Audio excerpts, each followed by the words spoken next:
Hey everyone, thanks for joining. I just want to check that everyone can hear me. If you can just drop a yes in the questions tab so I can see it, make sure we're all running okay. Awesome, I'm getting great. Cool, thanks again for joining. We know how busy you guys are right now, wrapping things up just before the holidays. So we're really excited to have you here for our special end of the year session.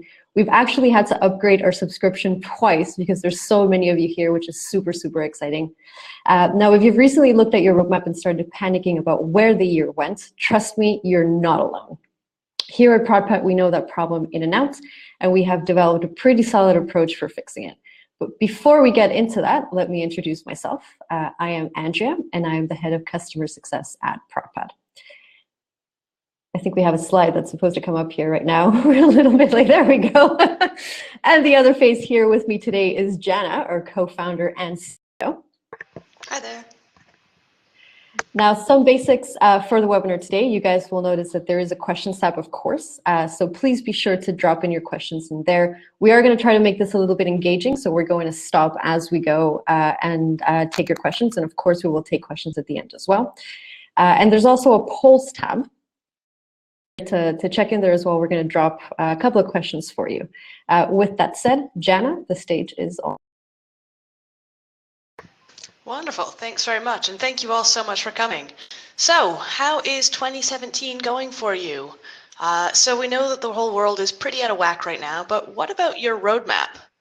Did you start off this year with a roadmap that was full of good ideas, but probably took some time to realize that a lot of these things were just sort of slipping between your fingers? A lot of things that you started off with in the beginning of the year just didn't actually end up coming to fruition. I know that kept happening to me. To be honest, this is actually how I used to do my roadmaps. This is an actual example of one of my old roadmaps from years ago, where I'd faithfully reproduced the feature wish list of our company into this timeline roadmap that I could present to our team and to our board. Now, you might think that this is kind of an extreme example, but you know what? This is what you find when you look for roadmap templates, even today. This is a screen grab from a Google image search result for product roadmap. And this and my research into how thousands of different product people are doing their roadmaps show that this is actually still pretty prevalent today. All right, so first up, we've got a poll. You guys should see this popping up really soon. Does your company have a roadmap? So to answer the poll, jump into the other tab there, click and answer, and we'll catch those later. In the meantime, I have a confession to make. See, this roadmap format, it's actually partly my fault. You see, when I used to do my roadmap like this, I wanted to be helpful. I wanted to share what I had. So I wrapped it up into this tidy little Excel template, and I published it on the Mind the Product blog in a post dated to 2011. And so even though since then I've updated the post with a caveat and a warning not to use this format, I still see it popping up all over the place. And over the years I've spoken to and worked with hundreds of different product managers, and it occurs to me that we are a little bit stuck. We're perpetuating this habit of feature-driven roadmaps, and because we can't kill the habit, we're basically addicted to our features.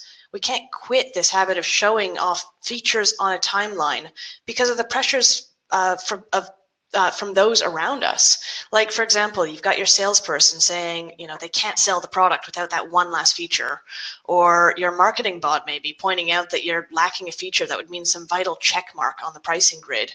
Or that inner voice of yours that keeps telling you that, you just need this one little thing to tip your numbers into some viral growth loop. Or that internal question that you get from your board, your boss, your customers, from everyone, when is this coming out? So how do we get out of this mess? I want to talk, and we're all here because we want to start talking about getting back on track, getting our product processes in line for 2018. So let's look at how we actually do that. Let's start breaking this down. Now, you could look at how other companies succeed, but you could take a company like Facebook, for example, study it down to the finest detail and reproduce it, but you wouldn't be able to build it using the same steps that Zuckerberg took. You wouldn't end up with the same level of success or traction. Instead, you need to look deeper into the company, beyond their tactics, beyond their strategy, beyond their vision, look at the culture of that company. All these companies that are excelling have this really strong, established product culture. And a product culture is essentially about how you and your team interact with the product. Do people feel comfortable sharing suggestions with you? Do people think and speak in terms of the problems that they're solving? Are they challenging themselves and pitching in to help with the product? Now, these aren't things that happen overnight. A good product culture evolves. And I like to think about product culture as a product in itself, something that can be cultivated, iterated, measured, and improved over time. As a matter of fact, I'd actually say that product culture is the most important product you'll ever work on. So what do the best product companies do? Well, for starters, they all have a vision for their future, a vision that everyone in the team can get behind. Now, some of them get pretty fancy with it and stick it on the wall in big, bold letters. But frankly, not all of us have to be that fancy. Not all of us even have walls. That's okay. If you don't have a vision, don't worry too much about it. You can start here. So this is actually a template that you can use. It's actually borrowed from Geoffrey Moore's book, Crossing the Chasm. It was originally an elevator pitch template. Now, it's not perfect as a product vision template, but it's a good start because it asks, what it is that you're doing and who you're solving problems for and how you differentiate yourselves. So work with your team to answer these questions and fill it out. And then, work with your team to finesse the final statement into something that really jives with your team and with your customers. And at the end of the day, no matter how big a mess in your backlog, how big a mess your roadmap is, your backlog is, your product processes, your vision will sit at the bottom to help you steer you and your team in the right direction. Okay, so you've got a vision, your team gets your mission and your purpose, and they're all raring to go. So they all started off in the right direction, but how do you keep them pointed in that same direction? Well, one way is to make sure that you're setting consistent objectives. That way you've basically got guardrails. People can be autonomous within those guidelines that you've given. Now, these are the objectives that we use for our product. Obviously, we work in SaaS, so these are suitable for ProdPad as a product. Your objectives might look different than ours. Objectives are going to change depending on the nature of your product. Now, the important thing is that you tie your product strategy to your company strategy. Time for the second poll. We've got a poll asking as to whether you're using KPIs or OKRs. Now, the thing is, you could split hairs. We could go down rabbit holes talking about the difference between KPIs and OKRs. KPIs means key performance indicators. OKRs means objectives and key results. OKRs are relatively a new thing. They were introduced, I think, originally by Google. But to be honest, at the end of the day, they're all about tying back the things that you're doing to the actual company goals. So it doesn't matter which one of these you use or whether you call them something else, but just use what works for you and your team. They act as guardrails to keep everyone pointing in the right direction and working on the right things. Both focus on an outcome over an output. Measuring the output is it's like counting the number of user story points that have been completed. Measuring outcomes, meaning that you're actually tying your results back to company level goals. All right, here's the other thing you could be doing in 2018. Move faster. Moving faster allows you to take more shots on net. It gets you more iterations, and the more you iterate, the more you learn. It keeps your team focused on the MVP, focused on solving the problems at hand.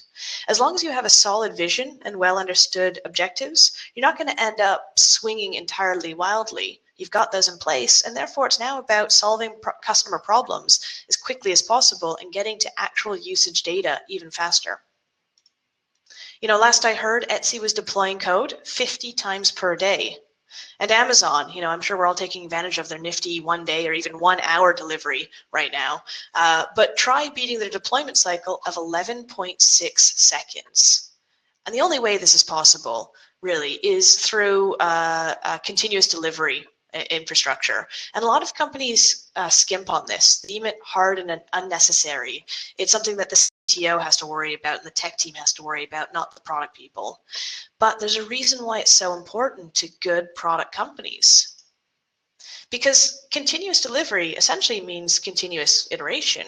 And what's continuous iteration if not the very essence of Agile? And without continuous iteration, you can't have continuous learning. And frankly, what is continuous learning if it's not the very definition of being lean? After all, what's agility other than your organization's ability to respond quickly to the market? And we've been in this position as well, where we're missing a trick and not able to deliver faster. We actually found that by being able to deliver faster allowed us to learn more, and the bottom line, our numbers started going up because of this. So it allows you to build in discovery. Discovery being learning which problems you can solve and which ones are worth solving for your users. Now, we all know this build, measure, learn diagram, pretty ubiquitous in the lean world. It's a great diagram in certain ways, but it sort of oversimplifies things. In reality, the way that I like to break it down is that, Agile is just a fancy way of building. And the discovery part happens in the measure and the learn sections. But what tends to happen when companies focus on only delivering and not really taking the time to go back and measure and learn is you end up in a build, build, build cycle, also known as the build trap. So something else you can be doing for 2018 is you can avoid the build trap by implementing some form of DualTrack Agile. I'm not sure if anybody's familiar with the term DualTrack Agile, and I'm not going to go into the details of how this works. There's so many different ways of implementing it, and a lot of them depend, just like Agile depends, a lot of them depend on how your company actually works. But the important part is that you start with a discovery track. It's a group of you working to discover if a product idea is any good and if it makes sense to build. And then anything that's found from the discovery track is added to the backlog of the delivery track. Where the developers actually move ahead and actually start delivering and building and launching so that you can get usage data. The whole point behind this is that it gives you, the dual track approach gives you permission to spend time in discovery instead of feeling the pressure to constantly deliver. Done well, this can give you a really good combo of speed and learning. Now, as we said, we are going to make room for questions in here. So I wanted to find out if there are any questions, anything I can answer about this first segment before I move on to the next area. Andrea, over to you. Yeah, we actually have a few people that don't know what a product vision is, if you could clear that up. Sure, absolutely. So a product vision is something that should be tied to the overall company vision. Sometimes if you're a product company, it is the same as the company vision. Other times the company vision might encompass a whole lot more. The product vision is a statement that sets the direction or sets the understanding with your team as to where it is you want to go with the product. It's almost like saying we want to be the X of Y, or we want to solve this world problem. It should be something that is I want to say visionary, but that's not a really good way of describing it. A good way to state your mission and what it is that you want to solve, what you want to change in this world, and everything else based on that. All of your objectives should be based on how you're going to meet that vision. I have a really great question from Jeremy next, who wants to know, how do product and engineering work together to avoid the build trap? Really good question. And so, I did say that I wasn't going to go down a rabbit hole and describe this in detail because it does really depend on your team itself. Typically speaking, though, is that you would have a team that either two teams, one that's handing stuff over to the other one, or one team that's focusing on delivery on week one, on discovery in week two. It doesn't really matter. It depends on the size of your team and how many resources you have and whether you have somebody who is separate in engineering and in product. But kind of at its essence is that you're giving as much time to the discovery as you are to the delivery. Lots of different ways of cutting it up, whether you're a 3-person team or a 300-person team. Be very interested in finding out how other people have implemented it as well.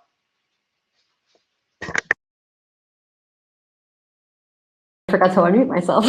We have a really great question from Shauna, who wants How do you handle managing the product roadmap when your leader constantly overrides or manages it for you? Unrealistically wants everything at the same time. Really tough question, Shauna, and I'm sorry you're in that position. Sometimes it is really tough.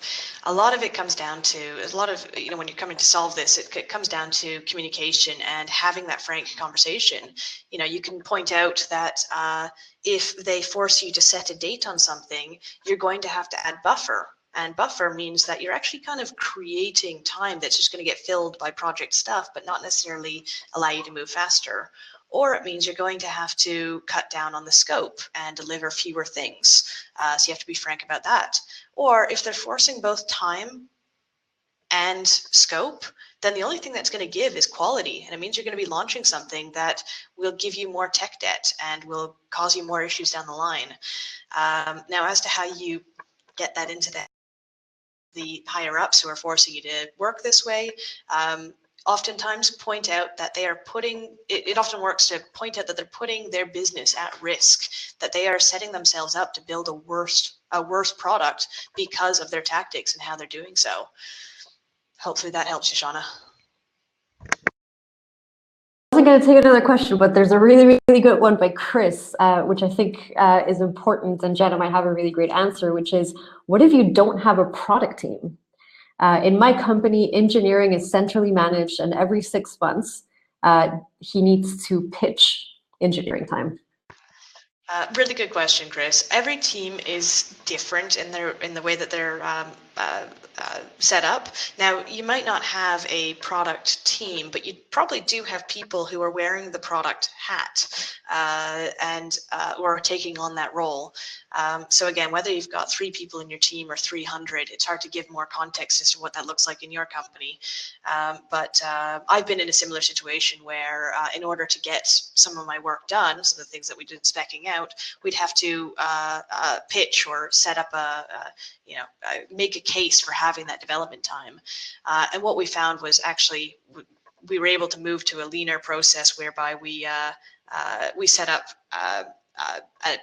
it was a very basic dual agile system whereby at the end of each scrum we made sure that we were actually delivering something and showing it off to users and booking in that time to do so, as opposed to trying to create a pitch for some massive project that might take a lot of time.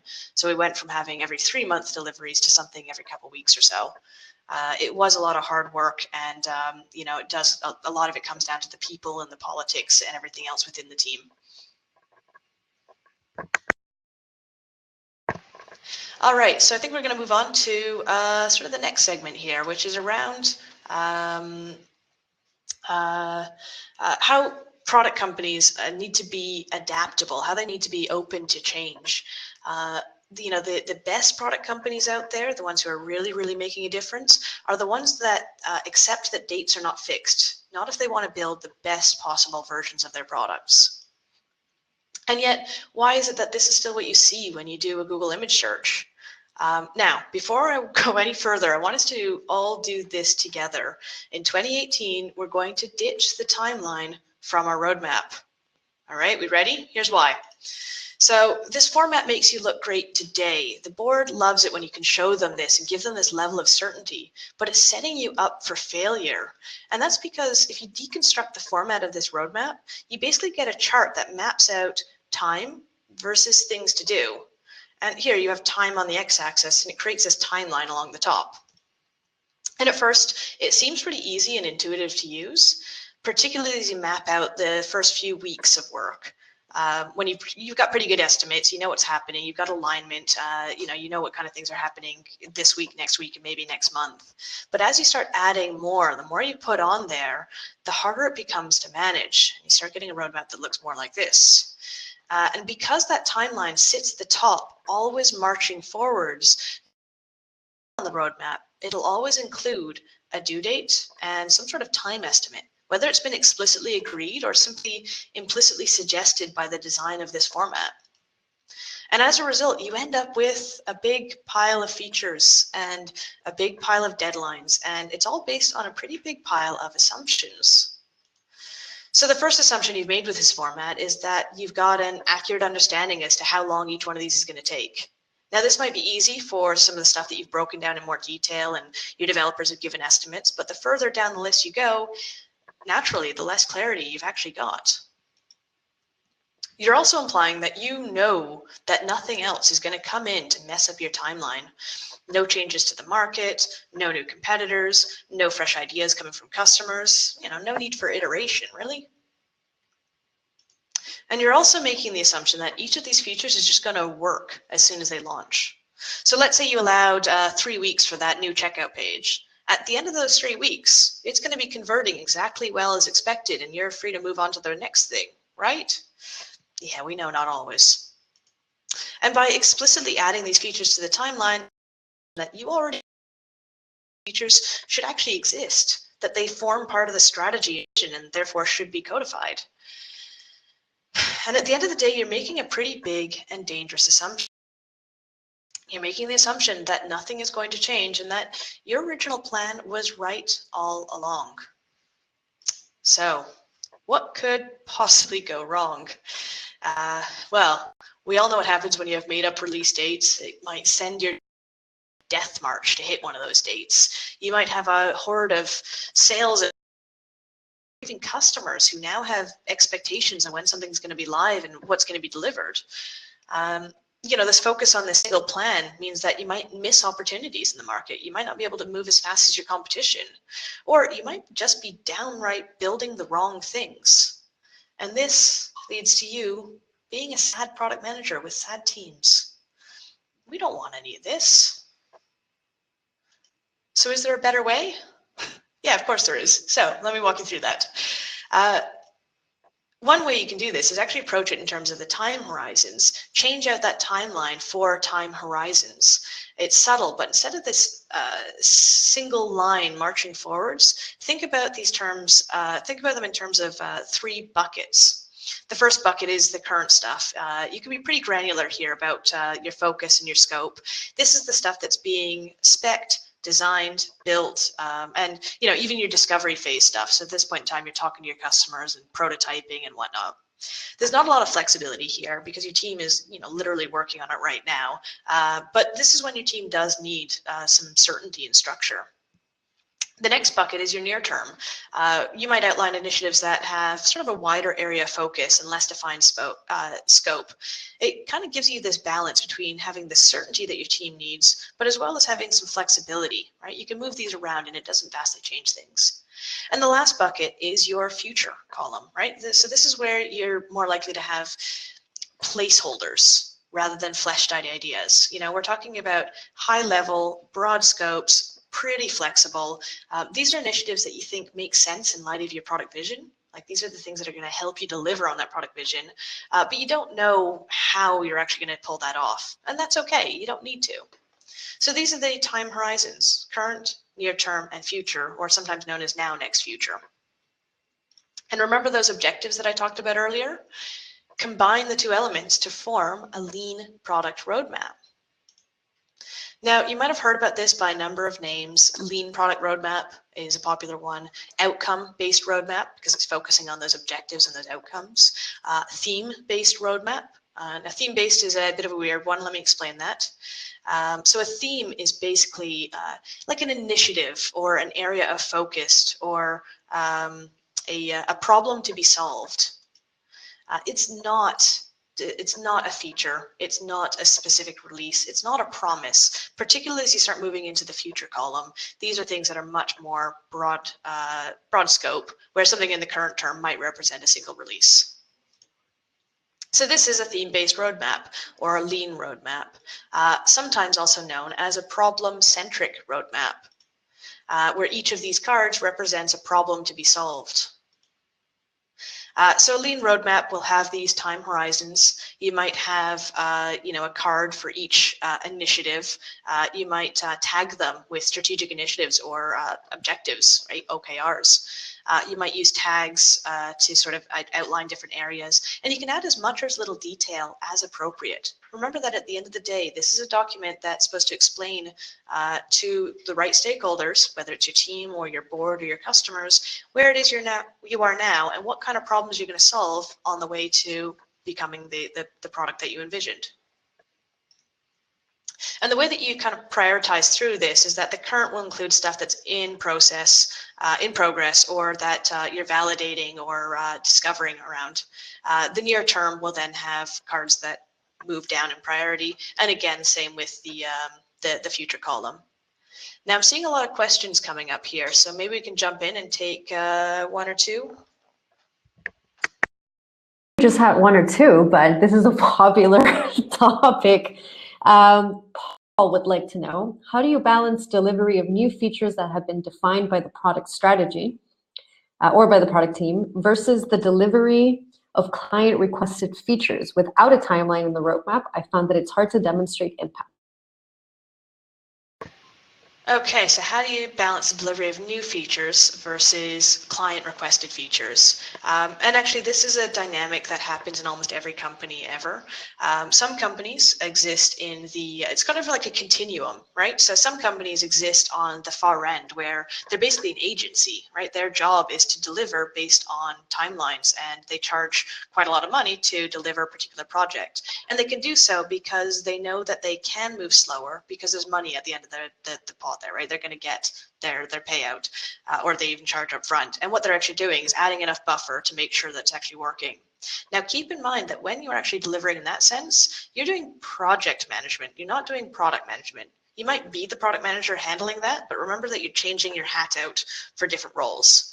On the other end of the continuum are companies who are basically like hyper agile product companies where they don't even know what it is they're building. They're just trying to find problems and seeing what kind of things are happening, constantly experimenting, constantly putting out new code. Most companies sit somewhere in the middle. Now, remember that it's the companies who are able to move the fastest that build the greatest products in the world. So you could build a great agency by going slow, but you're not going to own the world at the end of it. You're not going to be the next Facebook or the next, massive product company. So every time that you do end up making that balance, it's not a bad thing. It's just that it's changing how your company is succeeding. Are they taking the cash for an easy project up front, or are they looking to build something much bigger than one particular client problem? Every company has its own balance. It's sort of a risk appetite. Some companies like Google will have one way of working on things, but they'll carve out 20% of their time to go work on new stuff. And whether that's 20% for you or 100% or 0.2%, every company should find time and space to do that discovery and delivery product process. Thank you, Janna. If feature release dates aren't provided to the commercial teams, how do they tell their clients when certain features will be available? Really good question. So this kind of ties into the same question that Paul asked. So if your clients are paying you to deliver on one particular thing and you're able to deliver on it and provide that, then you have to be able to give them that date. But remember, that's project management, that's not product management.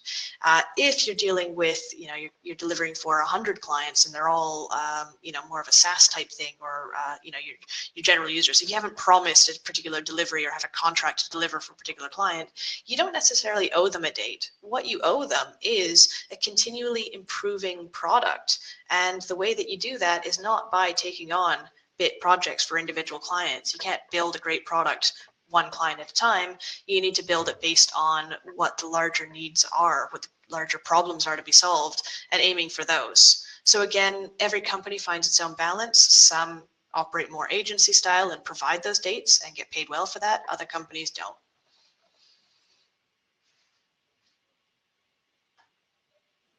To add to that, I know another common question is that, when you're talking about stuff in the current term, this could be something that's happening 6 weeks from now, which for a typical product company is plenty of time to get the sales trained up, to write the marketing material, to write the blog post, the press release, this, that, and the other, right? Most companies can operate with a release cycle of a couple weeks or a couple months.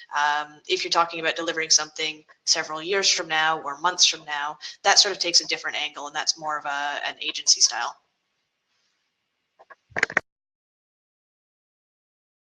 We have what I think is our absolute favorite question, and I think definitely Janna's, which is, What if the CEO or the board insists on having a timeline or Gantt chart with hard dates?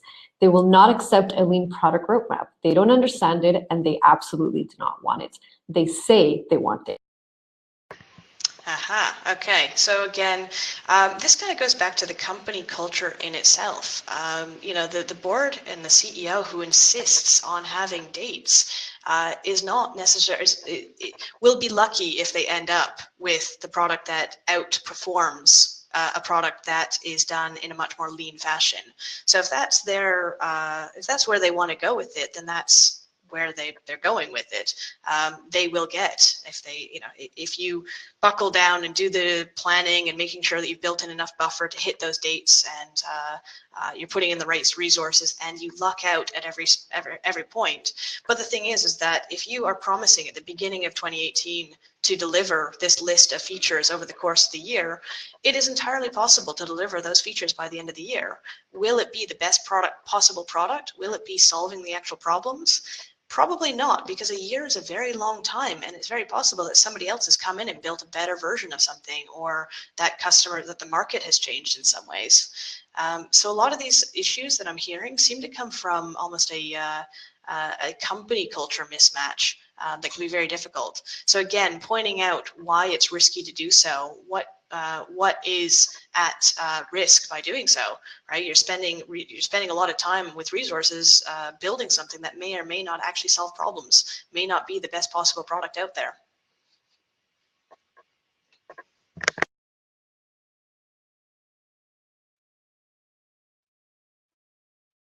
So where do we actually begin with making a roadmap? Because I'm hearing some really good questions, and it can be quite scary to just jump into this. And you know, you don't have to just throw out what you're doing and start over. Here's a sort of good way of getting started with it. So I like doing the product tree exercise. The product tree exercise is basically a way to get your stakeholders, your team involved in the product tree planning, in the product planning.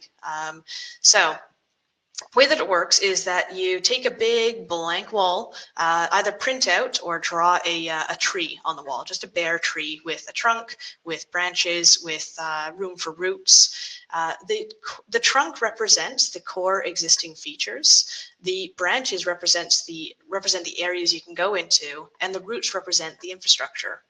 Get a selection of maybe 5 to 8 people from your team, all working in different areas, right? So you might have somebody from development, somebody from support, somebody from sales, somebody from marketing, somebody from product. Have them all in the room and have them all write down their feature wish list, the things that they'd like to see, the problems they'd like to solve. Put them on Post-it notes, right? Anything goes, it's brainstorming. And then you as the product manager are the facilitator. Work with the team to help them figure out where these things go on the tree, right? So if you can, find leaf-shaped Post-it notes to write your ideas on. But then, you know, have the team start working together. And what you'll start noticing are that the things that need to be built first, you can put down by the trunk. The things that are built on top of that kind of head off into different directions. The things that are much more nebulous kind of sit around the canopy.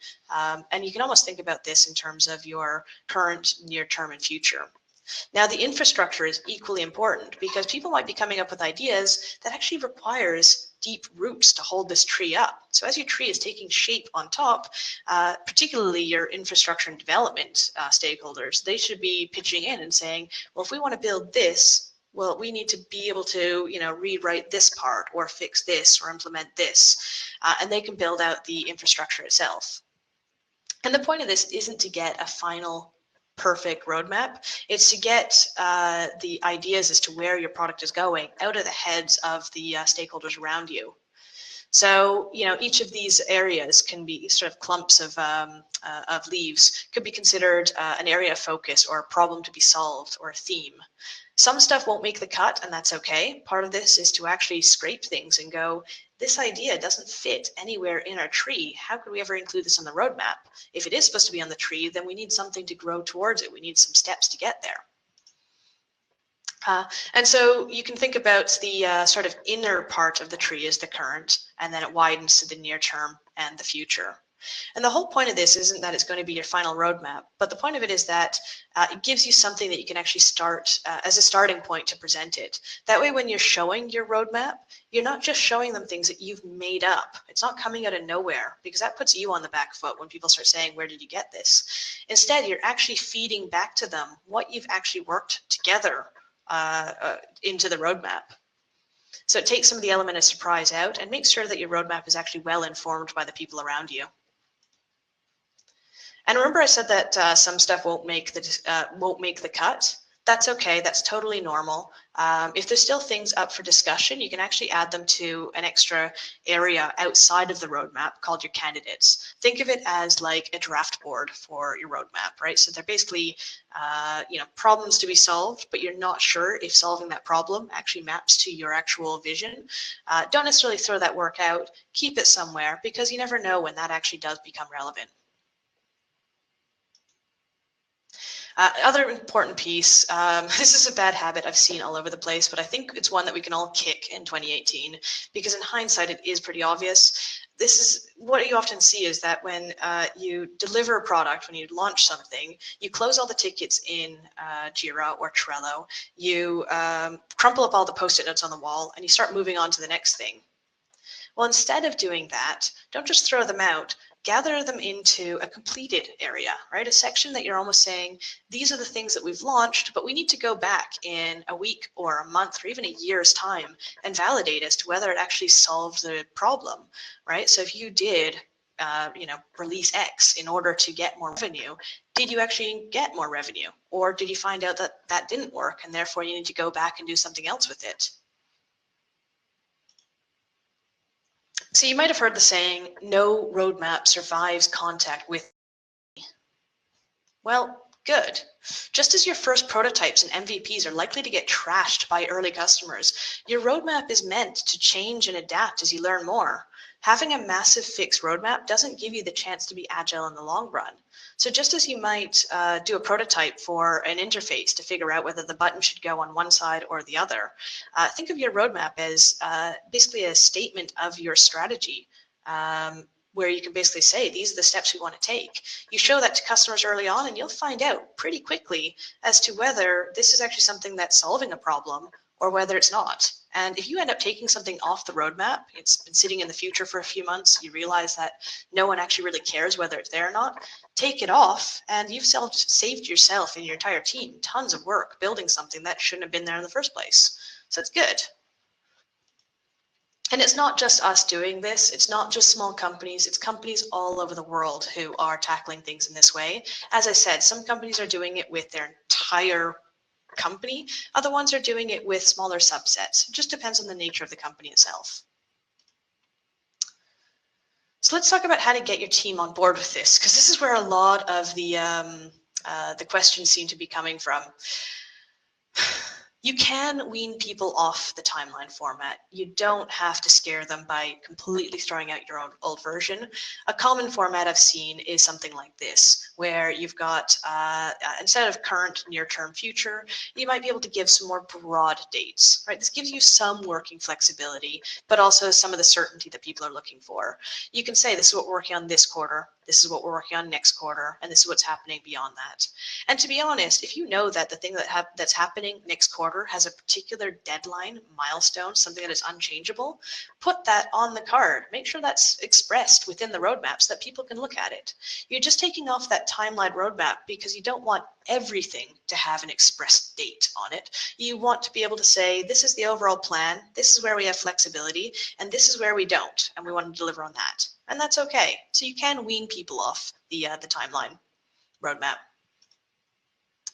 And I should also differentiate between two key documents, your roadmap and your release plan, because they are different. A release plan is a project management document that usually outlines the next few weeks or months at most, and includes dates, includes detailed scope. It has product specs and outlines as to who's going to be working on what and when it's going to be coming out, and it can be quite detailed.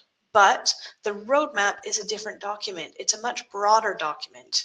The release plan might be 3 months worth of stuff or 3 weeks worth of stuff, whereas your roadmap might be anywhere from a year to 5 years down the line. So when you have a roadmap without dates, it allows you to change the conversation. You have them as a separate document. So you can have one conversation on one hand about when this next release is going to come out, and another conversation about whether you've got the big picture thinking in place, whether you're actually working on the right stuff. So you should still have a release plan. Don't throw that out, but separate it from the roadmap itself. Two different pieces of paper, two different documents. There's a few ways that you can actually get your team on board. One of which is actually building in your roadmap to work with your development backlog. So here's how we do it in ProdPad, where you can take any idea that exists within ProdPad, push a button, and it sends it to development, whether that's to JIRA or Trello or Pivotal Tracker, and it actually stays in sync, right? So once you've actually pushed it, it's moved over and everyone else, the developers can start working on it, but it reports back into ProdPad where it actually sits. It's making sure that people can see what's going on without necessarily having to dig into JIRA or Trello or Pivotal Tracker. And it also brings back that detail into your roadmap itself. So this is actually an example card from a roadmap in ProdPad where you can actually see that we've got this high level plan, but we've got the individual ideas that we want to tackle along the way and also where they sit. So these are ideas that have been sent on to development. One of them is queued for development. The other one is actually in development. It's being worked on right now.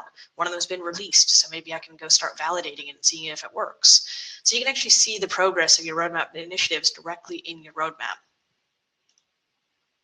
And you can also see the progress of where they actually sit in your development tool, whether that's JIRA or Trello or Rally or whatever else. Think of ProdPad as a window into your dev environment for your non-tech folks. JIRA can be a great tool, Trello can be a great tool, but it's not necessarily friendly for everybody else. You don't necessarily want your entire team in there, but you still want them to see where that idea went that they suggested, whether it's actually been worked on or not. So this actually allows you to sync the two. So you can have a development backlog that's full of tickets to be done that are approved and ready to go, but a broader backlog of opportunities, problems to be solved, the list of ideas and suggestions that haven't quite been agreed yet. And so we've touched on making sure that you've got a set vision, consistent objectives, and permission and time to build in that customer discovery. We've talked about how to integrate ProdPad with your development flow. So the last piece I want to talk about is, getting your team involved. So for starters, invite everybody in. We only ever charge you for the people who are product managers in ProdPad. The rest of your team are considered reviewers, and they're free. You can add 100 of those, 1,000 of those if you like. They can all come in, they can add their ideas, they can see what's going on, but they can't change the roadmap, they can't push to development, so there's no reason not to include them. And we make it really easy to add ideas because we know that people aren't going to just rock up in the morning, open up ProdPad and have it as their homepage. Not if you're not the product person. Salespeople are going to be out on the go. So give them an email address that they can ping their emails to, ping their ideas to. Give them the Slack integration so you can pull in ideas wherever people are having conversations. Give them the Chrome extension so they can add ideas where they're browsing. Or if you've got other tools, help desks or other systems, there's almost guaranteed a way that we can build in to capture those ideas and bring them into ProdPad so that you're not losing any of that innovation. And don't be afraid to have multiple versions of your roadmap. Different stakeholders should be treated differently, right? So here I'm looking at outlines, high-level roadmap versus a really detailed roadmap, and also comparing that to internal initiatives versus public initiatives. Your operations team should have a highly detailed internal version of the roadmap that shows them everything. But your CEOs and the execs, they don't need to see everything. The general public show them everything. So you can kind of create a different roadmap based on who needs to see what. Don't feel like you have to show them all the exact same thing. So how does that actually work in practice?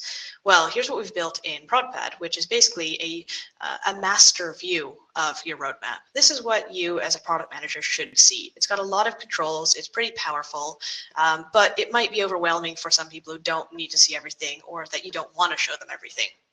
So instead, you might output, you can actually take it and export a version or embed a version elsewhere. So this is actually the ProdPad roadmap built by ProdPad, embedded in the ProdPad live site. So it's actually in a, this works in a Confluence page, wiki page, or in a public site, as we've done here. And we've created a link so that people can go find it really, really easily. And this actually just stays live based on what's happening in the master view of the roadmap. Or perhaps you want to get a version that you can bring in up with Scrum Master or the developers. In this version, they can see with quite a lot of granularity what kind of things are lined up and where those things sit in the backlog across everything else. So a much more granular level of detail. And what should the executives see? You know, they probably don't need to see that level of detail. That's just too much. So you can output a simple version that you could just grab a screen grab of and stick it into your board pack, right? Pretty simple way of showing off your roadmap. And you might want to add more details around this or talk through it or however else you want to do it. But at the same time, you're using a single roadmap to power all of these different versions. And there's a lot of other ways of cutting it up if you want to find out more. So I think we have time for a couple quick questions. Yeah, you kind of, you need to mute yourself. There we go. You kind of touched on this a little bit, but I wanted to ask this because I think it's important and interesting. What date range should the lean product roadmap have? Should it be months or years?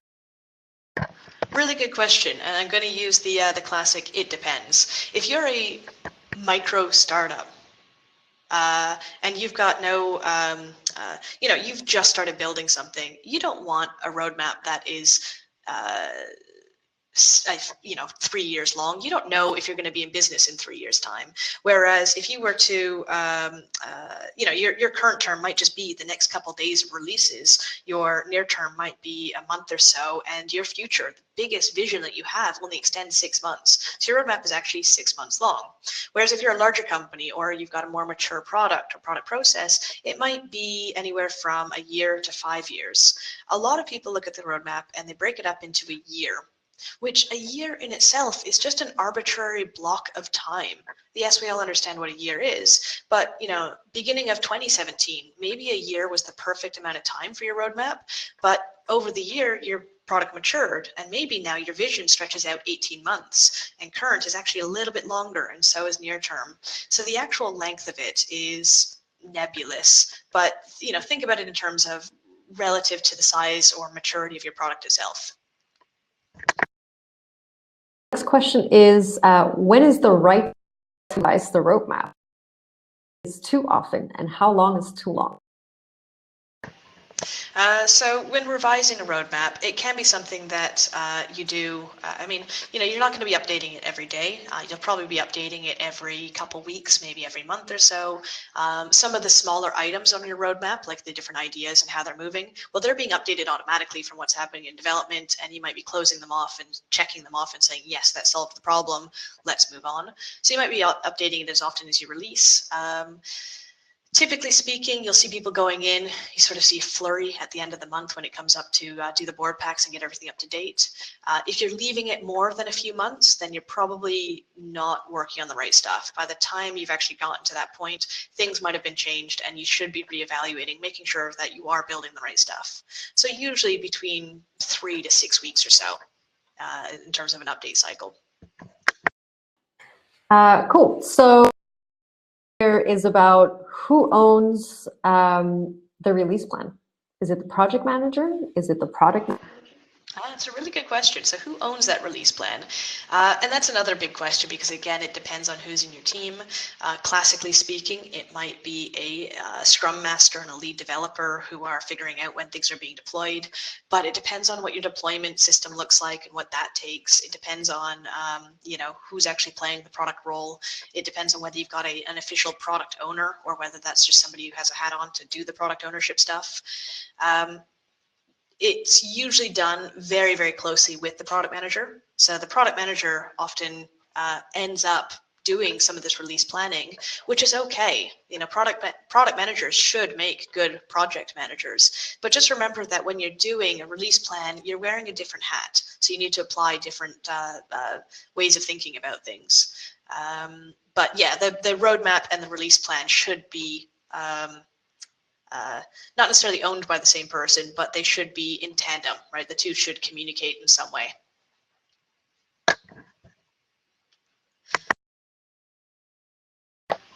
we're running short on time here, but if you guys keep adding your questions in, the team is here answering your questions, and we'll try to get back to everybody anyways. So I'm going to move on to the next part, which is I'm hearing from a lot of people that your roadmaps might be a bit of a mess. That's okay. We've seen a lot of bad roadmaps, and it's not the end of the world. We can absolutely help with this. We actually can help you with a free roadmap clinic. It's basically a session where we'll jump on the call.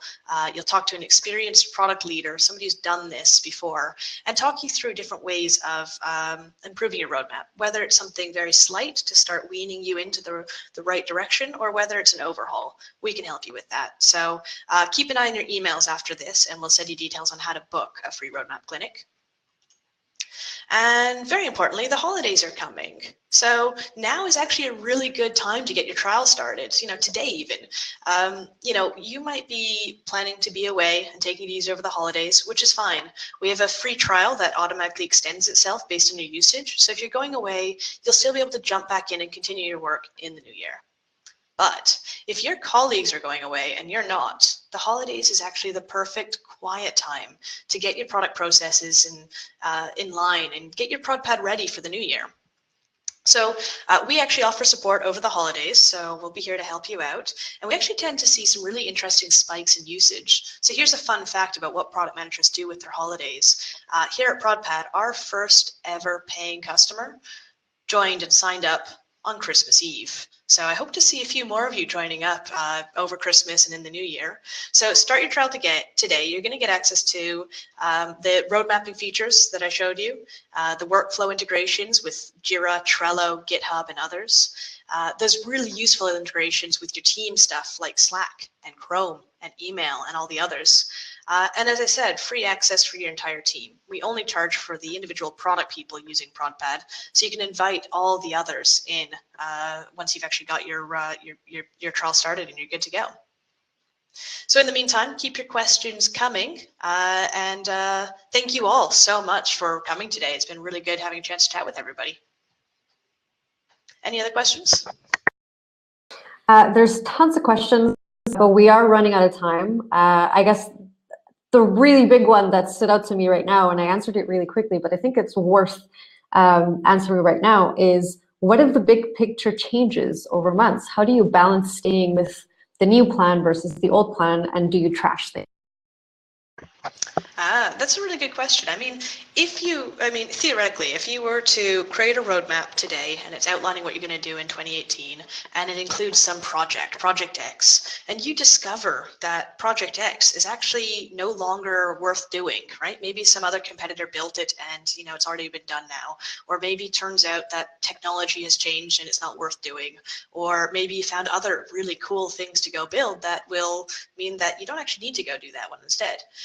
If you were to trash that, that's okay. By trashing it, you're actually avoiding a whole bunch of work. It's like putting out a big, fat no to a lot of work, which means that you're actually able to work on stuff that does make a difference. Now, realistically, you don't tend to just, trash everything all at once. It might be parts of it that change, right? So there will be flexibility in scope. You might say that you want to build in some social connect feature so people can log in with their social features. That's something in your future. Well, if you were to think about that today, it might be Facebook and Twitter logins, but who knows? In a year's time, maybe it's all about Snapchat, or maybe MySpace comes back in. Who knows? So you're leaving that flexibility in the scope, but not necessarily throwing out the concept or the problem to be solved. So that's the whole point of having a roadmap that is less flexible in the short term and considerably more flexible as you go forwards. The more flexible you are, the more chance that you're actually working on the right stuff down the line. I think that's it for us. Yeah, thanks.